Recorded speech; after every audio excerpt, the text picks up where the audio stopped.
যে মেয়েদেরকে বোরকা পরার কথা বলা হয়েছে। বোরকা হচ্ছে আসলে একটা আরবিক পোশাক, তো that is not because of বোরকা, নো, এটা আপনাকে বুঝতে হবে। বোরকা ইসলামের ড্রেস না। বর্তমান আমাদের বাংলাদেশে একটা বিষয় নিয়ে আলোচনা চলছে, সেটা হলো নারীর চেহারা এটা কি পর্দার অন্তর্ভুক্ত কিনা, এটা ঢাকা লাগবে না। চেহারা পর্দা না করলে তো পর্দাটা করবে কি? ছাত্রদেরকে আপনি পড়াইতেছেন বসে বসে রসায়ন বিদ্যা কথার কথা, এখন রসায়ন বিদ্যা পড়াচ্ছেন আর সামনে একদল পর্দানিশীন মেয়ে বসার বললেন, শোনো আমি তোমাদের বাবার মতো, তোমরা আমার মেয়ের মতো, তোমাদের মুখ ঢাকতে হবে না। আর আমি পড়াচ্ছি কি কথার কথা? রসায়ন বিজ্ঞান। রসায়ন বিজ্ঞান বলছে নারীদের মধ্যে সৃষ্টিগতভাবে আল্লাহ একটা অ্যাসিড দিয়েছে বা অম্ল দিয়েছেন, পুরুষদের মধ্যে আল্লাহ জন্মগতভাবে একটা অ্যালকালি দিয়েছে তাদের মধ্যে।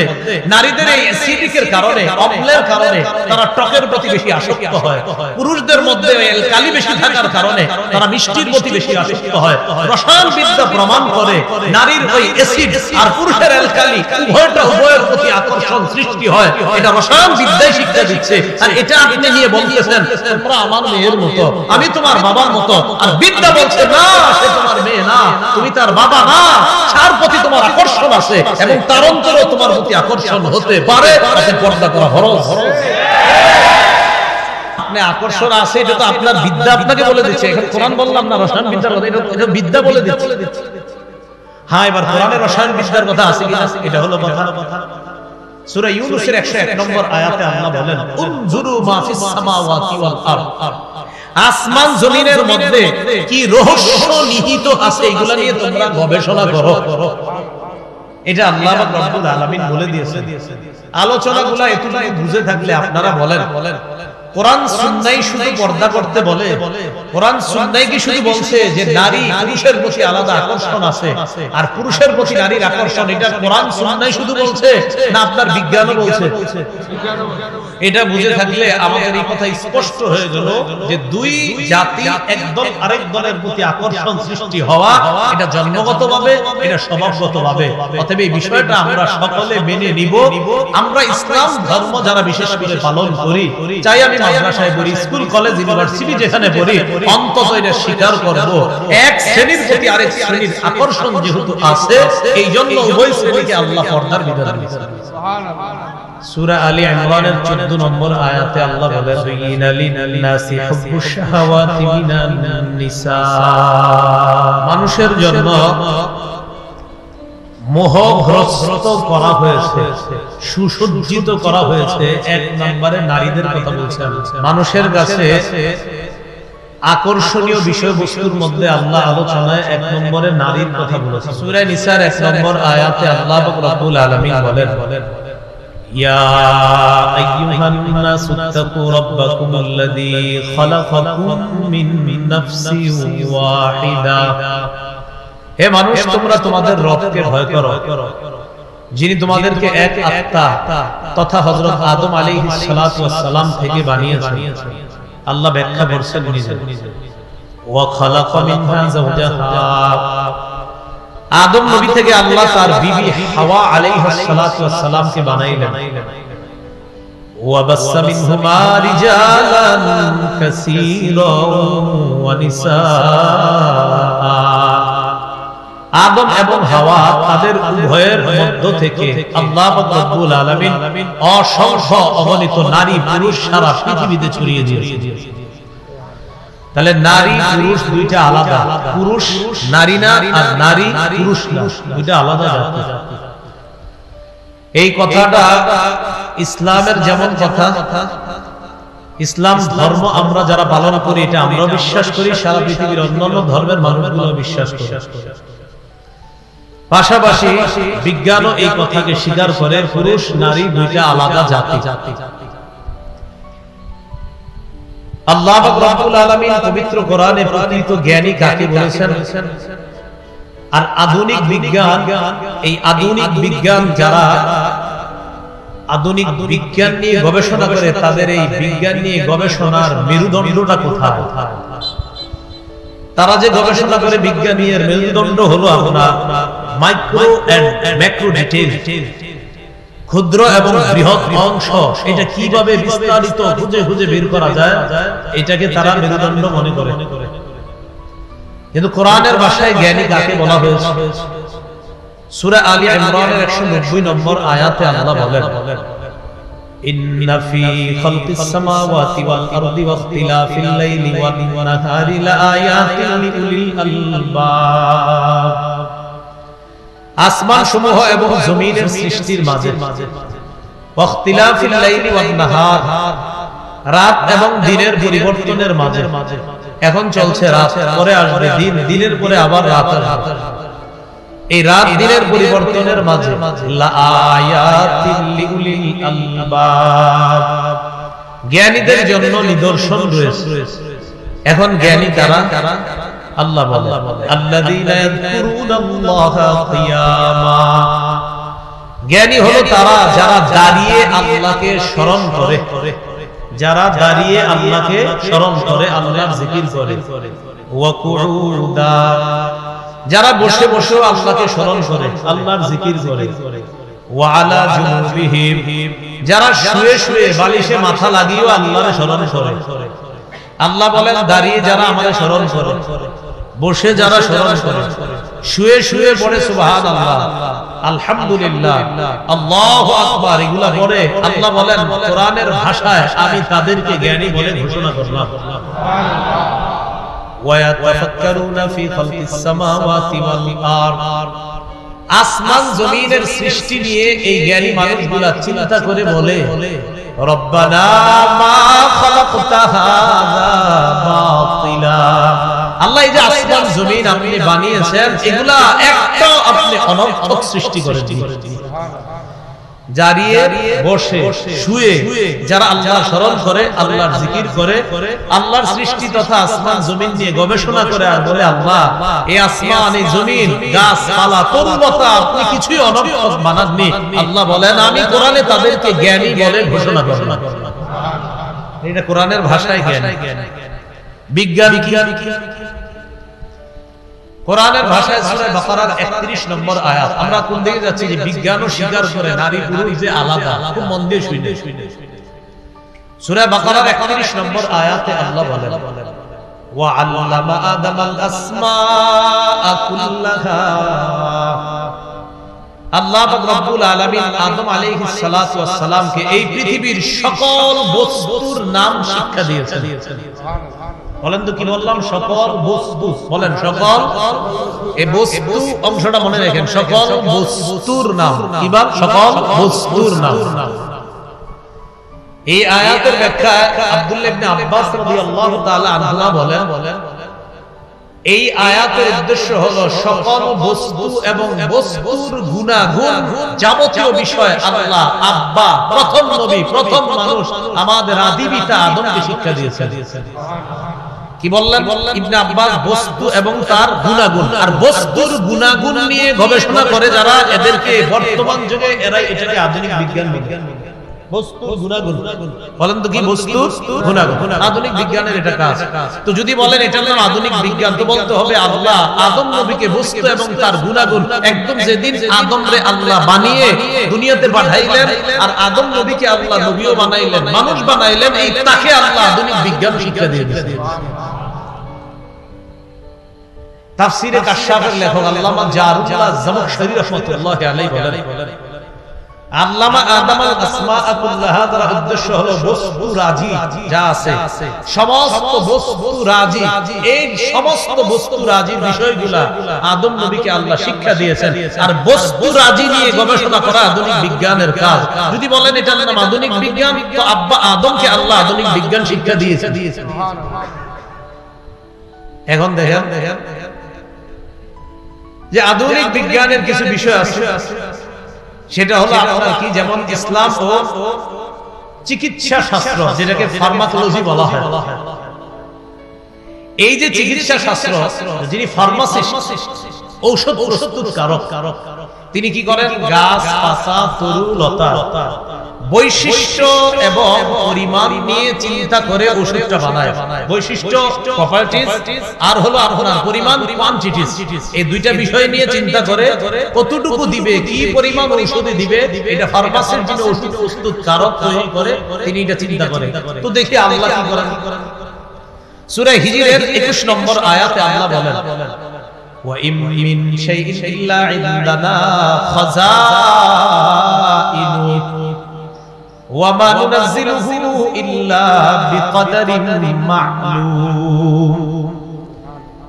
সারা পৃথিবীর সব কিছুর খাজানা আমি আল্লাহর কাছে, গাছপালা, তরু লতা, চিকিৎসা বিজ্ঞানে তোমরা যা গবেষণা করে ঔষধ বানাও, কি পরিমাণ আর কি বৈশিষ্ট্য হবে, সব খাজানা আমার কাছে। এই খাজানা থেকে পরিমাণ অনুযায়ী আমি আল্লাহ নাযিল করি। তো চিকিৎসা বিজ্ঞান সেটাও বলেন, বলতে হবে কোরআন থেকে নিছেন। যদি বলেন হুজুর এই যুগে আমরা বানাইছি না, কোরআন তো আল্লাহ ১৫০০ বছর আগে। তো এটা কিভাবে আপনি এখন বলেন? এরপরে আপনি বলবেন টেকনোলজি, প্রযুক্তি বা টেকনোলজি যেটা আমরা বলি, সেটার মধ্যে আপনার আছে ওর টেকনোলজি, কাঠ প্রযুক্তি, ইলেকট্রিক্যাল টেকনোলজি, বৈদ্যুতিক প্রযুক্তি, মেকানিক্যাল টেকনোলজি। আপনার মেকানিকরা যে কাজ করে এই প্রযুক্তিগুলা, কেন আপনি বলবেন হুজুর প্রযুক্তির কথা আছে কিনা কোরআনে? হ্যাঁ আছে, সূরা হাদীদের 25 নম্বর আয়াত। আল্লাহ বলেন ওয়ানজালনাল হাদিদা, আমি লোহা নাযিল করলাম, ফিহি বাসুন শাদীদ, লোহার মধ্যে কঠিন শক্তি, ওয়া মানাফিউ লিন-নাস, আর মানুষের জন্য বহু কল্যাণ আমি আল্লাহ রেখে দিয়েছি। কিসের মাঝে? লোহার মাঝে। আচ্ছা, এবার স্টিল টেকনোলজি যেটা ইস্পাত প্রযুক্তি, সারা পৃথিবীতে বর্তমানে তারা এগিয়ে যারা ইস্পাত প্রযুক্তিকে কাজে লাগাচ্ছে, স্টিল টেকনোলজি। আল্লাহ পাক রব্বুল আলামিন সূরা সাবার মধ্যে বলেন ওয়াল্লানা লাহুল হাদীদ, আমি দাউদ আলাইহিস সালাতু ওয়াস সালামের জন্য লোহাকে নরম করে দিলাম, এমন নরম করে দিলাম।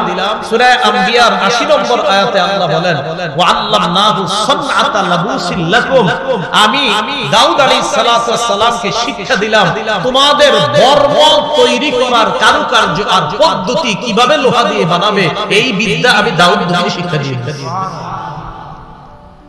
যেই যুগে আল্লাহ লোহা দিয়েছে, ওই যুগে তারা শুধু মনে করতে এটা দ্বারা তরবারি হয়। এখন গবেষণা করতে করতে আল্লাহ রাব্বুল আলামিন বলেন যে এখন তোমরা গবেষণা করতে করতে এগিয়ে যাচ্ছ, কিন্তু আমার সৃষ্টি যেটা আমি এত হাজার বছর আগে করলাম সেটা নিয়ে গবেষণা করি, কিন্তু তোমরা আগাচ্ছ। যদি কৃতিত্ব দিতে হয় তো আমার রবকে দিতে হবে। ইলেকট্রিক্যাল টেকনোলজি যেটা আপনার বৈদ্যুতিক প্রযুক্তি, দেখেন আপনি যত প্রযুক্তি বলবেন সব এরা গবেষণা করতেছে থেকে। আল্লাহ খনিজ পদার্থের কথাও কোরআনে বলছে। তো সেখান থেকে আপনি এরপরে জিওলজি, প্রাণীবিদ্যা, এখানে পরে অনেক সূরা গাশিয়ার 17 নম্বর আয়াত। খতিব সাহেবরা প্রায় জুমার দ্বিতীয় রাকাতে এই আয়াত সূরাগুলো পড়ে। আপনারা সূরা গাশিয়ার প্রায় দ্বিতীয় রাকাতে পড়ে। আফালা ইয়ানজুরুনা ইলাল ইবিলি কাইফা খুলিকাত, তারা কি ওটের দিকে দেখে না কিভাবে এই ওটকে সৃষ্টি করা হয়েছে? জিওলজি বা প্রাণীবিদ্যা যারা এটা নিয়ে পড়াশোনা করে তাদের কাজ, তারা চিন্তা ভাবনা করে জিরাফের গলা লম্বা কেন, আরেকটার গলা ছোট কেন, ওটের পা এত লম্বা কেন, গরুর পা এটার তুলনামূলক আরেকটার চেয়ে বেশি কম কেন, এটা নিয়ে চিন্তা করে। তো আল্লাহ তো বলেই দিয়েছেন, এরা কি ওটের দিকে লক্ষ্য করে না? ওট নিয়ে গবেষণা করে না যে এটা কিভাবে বানানো হলো? যদি বলেন প্রাণীবিদ্যা আমাদের আবিষ্কার, না, রব 1500 বছর আগে বলছে ওটের দিকে চিন্তা করে দেখো না এটা কিভাবে বানাইলাম। অতএব প্রাণীবিদ্যার কৃতিত্ব যদি দিতে হয় আমার রবকে দাও। এটা জিওলজি। এরপরে আসেন যেটা ছাত্ররা পড়াশোনা করেন আপনারা, কেমিস্ট্রি, ফিজিক্স, এতো রসায়নবিদ্যা আর পদার্থবিদ্যা। রসায়নবিদ্যার কাজ কি? সকল বস্তুর অংশ উপাদানের কার্যকারিতা সম্পর্কে জ্ঞান লাভ করা, উপলব্ধি লাভ করা। ফিজিক্সের কাজ কি? কোন বস্তুর কার্যকর শক্তির সুশৃঙ্খল অধ্যয়ন করা, এটা ফিজিক্সে আপনারা এটা করেন। তো রসায়ন যেটা কেমিস্ট্রি কাজ কারবার, এই রসায়ন বিদ্যা এটা নিয়ে যদি আমরা গবেষণা করেন এখন, ছাত্রদেরকে আপনি পড়াইতেছেন বসে বসে রসায়ন বিদ্যা কথার কথা। এখন রসায়ন বিদ্যা পড়াচ্ছেন আর সামনে একদল পর্দানিশীন মেয়ে বসে আর বললেন, শোনো আমি তোমাদের বাবার মতো, তোমরা আমার মেয়ের মতো, তোমাদের মুখ ঢাকতে হবে না। আর আমি পড়াচ্ছি কি কথার কথা? রসায়ন বিজ্ঞান। রসায়ন বিজ্ঞান বলছে নারীদের মধ্যে সৃষ্টিগতভাবে আল্লাহ একটা অ্যাসিড দিয়েছে বা অম্ল দিয়েছেন, পুরুষদের মধ্যে আল্লাহ জন্মগতভাবে একটা অ্যালকালি দিয়েছে তাদের মধ্যে। নারীদের এই অ্যাসিডিকের কারণে, অম্লের কারণে তারা টকের প্রতি বেশি আসক্ত হয়। পুরুষদের মধ্যে অ্যালকালি বেশি থাকার কারণে তারা মিষ্টির প্রতি বেশি আসক্ত হয়। রসায়ন বিদ্যা প্রমাণ করে নারীর ওই অ্যাসিড আর পুরুষের অ্যালকালি উভয়ের প্রতি আকর্ষণ সৃষ্টি হয়। এটা রসায়ন বিদ্যাই শিক্ষা দিচ্ছে। আর এটা আপনি নিয়ে বলতেছেন তোমরা আমার মেয়ের মতো, আমি তোমার বাবার মতো। আর বিদ্যা বলছে না, সে তোমার মেয়ে না, তুমি তার বাবা না, তার প্রতি তোমার আকর্ষণ আছে এবং তার অন্তরেও তোমার প্রতি আকর্ষণ হতে পারে। তাকে পর্দা করা ফরজ। আপনি পড়াচ্ছেন রসায়ন বিদ্যা, সেটা আপনাকে বলছে দুইজনের আলাদা আকর্ষণ আছে। তো আপনি আকর্ষণ আছে, এটা তো আপনার বিদ্যা আপনাকে বলে দিচ্ছে। এখন কোরআন বললাম না রসায়ন বিদ্যার কথা, এটা বিদ্যা বলে দিচ্ছে। হ্যাঁ, এবার কোরআনের রসায়ন বিদ্যার কথা আছে কিনা, এটা হলো কথা। সূরা ইউনূসের 101 নম্বর আয়াতে আল্লাহ বলেন, উনজুরু মা ফিস সামাওয়াতি ওয়াল আরদ। আসমান জমিনের মধ্যে কি রহস্য নিহিত আছে এগুলা নিয়ে তোমরা গবেষণা করো। এটা আল্লাহ রাব্বুল আলামিন বলে দিয়েছে। আলোচনাগুলো এতটুকু বুঝে থাকলে আপনারা বলেন, কোরআন সুন্নাহ শুধু পর্দা করতে বলে? কোরআন সুন্নাহ কি শুধু বলছে যে নারী পুরুষের প্রতি আলাদা আকর্ষণ আছে আর পুরুষের প্রতি নারীর আকর্ষণ, এটা কোরআন সুন্নাহ শুধু বলছে না আপনার বিজ্ঞানও বলছে? এটা বুঝে থাকলে আমাদের এই কথা স্পষ্ট হয়ে গেল যে দুই জাতি একদল আরেক দলের প্রতি আকর্ষণ সৃষ্টি হওয়া এটা জন্মগতভাবে, এটা স্বভাবগতভাবে। অতএব এই বিষয়টা আমরা সকলে মেনে নিব।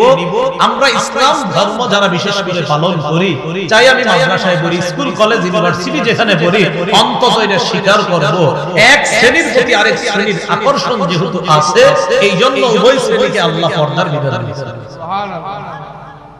এখন কোরআন কি বলে দেখি আমরা। সূরা আহজাবের 36 নম্বর আয়াতে আল্লাহ বলেন, ওয়ামা কানা লিল মুমিনিন ওয়ালা মুমিনাতিন ইযা কাদাল্লাহু ওয়া রাসূলুহু আমরান আইয়াকুনা লাহুমুল খিয়ারাতু মিন আমরিহিম। কোন মুমিন পুরুষ আর কোন মুমিনা নারীর জন্য উচিত না আল্লাহ আর তার রাসূল কোন সিদ্ধান্ত দেওয়ার পর তাদের এটা গ্রহণ করা না করার ইচ্ছাধিকার থাকাটা উচিত না। আবার বলছি, আল্লাহ সিদ্ধান্ত দিয়েছে, নবী দিয়েছে, কোন মুমিন নারী পুরুষের জন্য এই স্বাধীনতা নাই আমি এটা গ্রহণ করতেও পারি নাও পারি না। মুমিন নারী পুরুষ আল্লাহ আর তার নবীর সিদ্ধান্ত গ্রহণ করতেই হবে। ইচ্ছাধিকার যে আমার ইচ্ছা আমি কি করব না করব না। যদি বলেন আমি ইমানদার, যদি বলেন আমি ইমানদার পুরুষ, আমি ইমানদার নারী, আল্লাহ বলছেন তাহলে তুমি এই অধিকার নাই, আমি ফয়সালা দিয়েছি, আমার নবী সিদ্ধান্ত দিয়েছে, আর তুমি বলবা আমি গ্রহণ করতেও পারি নাও করতে পারি। আল্লাহ কয় না, এই স্বাধীনতা নাই। আমার সিদ্ধান্ত আর আমার হাবিবের সিদ্ধান্ত, যদি ইমানদার হও তোমাকে মেনে নিতে হবে। এটা সূরা আহজাবের 36। এবার সূরা আহজাবের 33 নম্বর আয়াতে আল্লাহ কি বলেন দেখেন, ওয়াকারনা ফি বুয়ুতিকুন্না ওয়ালা তাবাররাজনা তাবাররুজাল জাহিলিয়াতিল উলা। নবীর বিবিদের মাধ্যমে সারা পৃথিবীর নারীদেরকে, একটু সবাই মন দিয়ে শুনেন, আমাদের ছাত্র সমাজ যারা আছেন স্কুল কলেজেরও আপনারা মন দিয়ে শুনেন, আশা করি বিষয়গুলো ভবিষ্যতে আপনাদের সমস্যা হবে না। একটু মন দিয়ে শুনেন। নবীর বিবিদের মাধ্যমে সারা পৃথিবীর নারীদেরকে আল্লাহ বলছেন অবস্থান করো ফি বুয়ুতিকুন্না, তোমাদের ঘরে, ওয়ালা তাবাররাজনা তাবাররুজাল জাহিলিয়াতিল উলা, প্রাক জাহিলি যুগের নারীদের মতো তোমরা অশ্লীল ভাবে রাস্তায় বের হবে না। এই সিদ্ধান্তটা আল্লাহ কার বলেন? আল্লাহ। তাহলে মুমিন নারীদেরকে আল্লাহ একটা সিদ্ধান্ত দিচ্ছেন, তোমরা ঘরে থাকো। জাহিলি যুগের নারীদের মতো তোমরা রাস্তায় বের হবে না, এটা আল্লাহ সিদ্ধান্ত দিলেন। এখন কথা হলো আমাদের মা বোনরা তো প্রয়োজনে বাহিরে যাবে, পাসপোর্ট, আইডেন্টি কার্ড, জন্ম নিবন্ধন, উমরা, হজ, এটার জন্য তারা বাহিরে যেতে হবে। তো বাহিরে যাওয়ার সময় আল্লাহ বলছে জাহিলি যুগের মতো যাবে না। তাহলে কিভাবে যাবে? জাহিলি যুগের মতো আল্লাহ বের হইতে নিষেধ করছে। এখন প্রশ্ন, হুজুর তাহলে কিভাবে যাবে? এই জবাব আল্লাহ সূরা নিসা সূরা আহজাবের 59 নম্বর আয়াতে দিচ্ছেন। আল্লাহ বলেন, ইয়া আইয়ুহান নাবিয়্যু কুল লিআজওয়াজিকা ওয়া বানাতিকা ওয়া নিসাইল মুমিনিনা ইউদনিনা আলাইহিন্না মিন জালাবিবিহিন্না। হে নবী আপনি বলেন, লিআজওয়াজিকা আপনার বিবিদেরকে, ওয়া বানাতিকা আপনার কন্যাদেরকে, ওয়া নিসাইল মুমিনিনা মুমিনদের নারীদেরকে, আমাদের নারী মানে আমাদের মা, আমাদের বোন, আমাদের বিবি, আমাদের কন্যা, মুমিনদের নারীদেরকে আপনি বলুন, ইউদিনিনা তারা যেন টেনে নেয়, আলাইহিন্না নিজেদের উপর, মিন জালাবিবিহিন্না পর্দার কিছু অংশ, চাদরের কিছু অংশ তারা যেন নিজেদের উপর টেনে নেয়।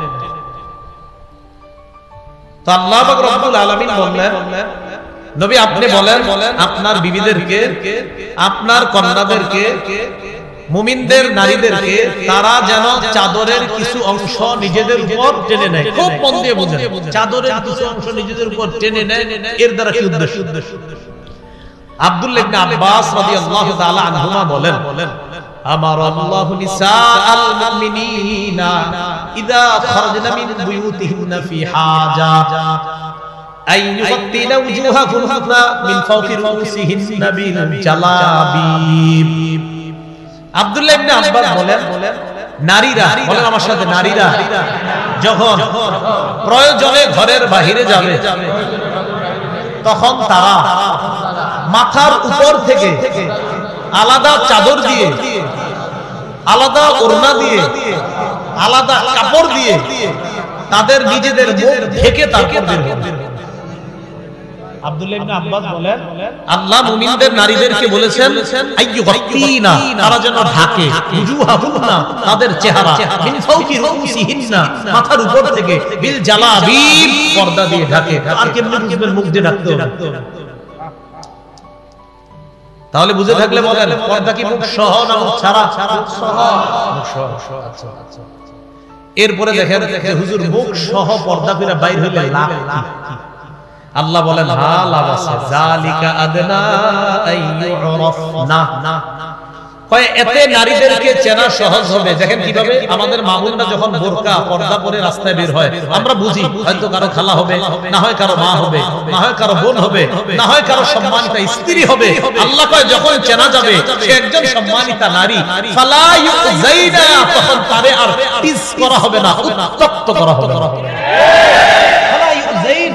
হবে না, মানব বন্ধন করছেন, ইভ টিজিং বন্ধ করুন। ইভ মানে বুঝেন, আপনি যে লিখছেন ইভ শুধু একটু লেখেন, টিজ বন্ধ করুন, ইভটা লেখেন না, ইভটা লেখার আগে বুঝে শুনে লেখেন। আল্লাহ বলছেন নারীদেরকে যখন চেনা যাবে সে একজন সম্মানিতা পবিত্র নারী, পর্দানিশীন নারী, তাকে উত্তক্ত করা হবে না। আল্লাহ আমার কথাগুলো বুঝার তৌফিক দান করেন। ইবনি আমি কি বুঝাতে চাই এটা শিক্ষিত সমাজ ভালো করে বুঝবে। একটু ডিকশনারিটা খুইলেন যে ইব মানে কি। আচ্ছা এবার যাই সূরা আহজাবের 53 নম্বর আয়াতে। এই আয়াতটা মন দিয়ে ভালো করে বুঝেন। নবীর সাহাবীদেরকে মাঝে মাঝে নবীজি প্রয়োজনে নবীর বিবিদের কাছে পাঠাইতেন, মানে আমাদের আম্মাজানদের কাছে, উম্মুল মুমিনিনদের কাছে। যাও তোমার ওই আম্মাজানের কাছে গিয়ে বলবা ওই জিনিসটা প্রয়োজন দিতে বলবা। তো বিবিরা ঘরের ভিতরে আছে। আল্লাহ বলেন ওয়া ইদা সালতুমুহুন্না মাতাআন ফাসআলুহুন্না মিন ওয়ারাই হিজাব। তোমরা যখন তাদের কাছে প্রয়োজনীয় কিছু চাও পর্দার আড়াল থেকে চাও। এখন আপনাদের দৃষ্টিতে কি পর্দা এটা যে আম্মাজানরা ভিতরে আছে আর মাথা লাইনে বের করে রাখছে? আল্লাহ বলছেন সাহাবায়ে কেরামদেরকে তোমরা যখন কিছু চাও পর্দার আড়াল থেকে চাও। তার মানে কি আম্মাজানরা পর্দার ভিতরে, শরীরটা আর মুখটা বাহিরে। কেন এই সহজ বিষয়টা কেন? যখন প্রয়োজনীয় কিছু চাও ফাসআলুহুন্না চাও তাদের থেকে, ওয়ারাই হিজাব পর্দার আড়াল থেকে চাও। আল্লাহ কয় এতে কি হবে যদি পর্দার ইপাশ থেকে চাও? যালিকুম আতহারু লিকুলুবিকুম ওয়া কুলুবিহিন্না। এতে তোমাদের আর তাদের অন্তরের পবিত্রতার কারণ হবে এই বিষয়টা। আমি আল্লাহ উভয়ের অন্তরের পবিত্রতার কারণ হিসাবে এই মাঝের পর্দাটাকে ঘোষণা করলাম। তাহলে মাঝে পর্দা রাখা, এই পাশে পুরুষ ও পাশে নারী, আর প্রয়োজনীয় কোনো কথা বলা এইভাবে বললে, এবং নারীরা বলতে হবে আবার কর্কশ ভাষায়, আপনার নরম ভাষায় না। তো আল্লাহ বলেন উভয়ের পবিত্রতার কারণ বলে ঘোষণা করলাম এই পর্দার দুপাশে উভয় শ্রেণী থাকাটা, আমি আল্লাহ উভয়ের কলবের পবিত্রতার ঘোষণা করলাম। বুঝছেন নি সবাই? আচ্ছা, সূরা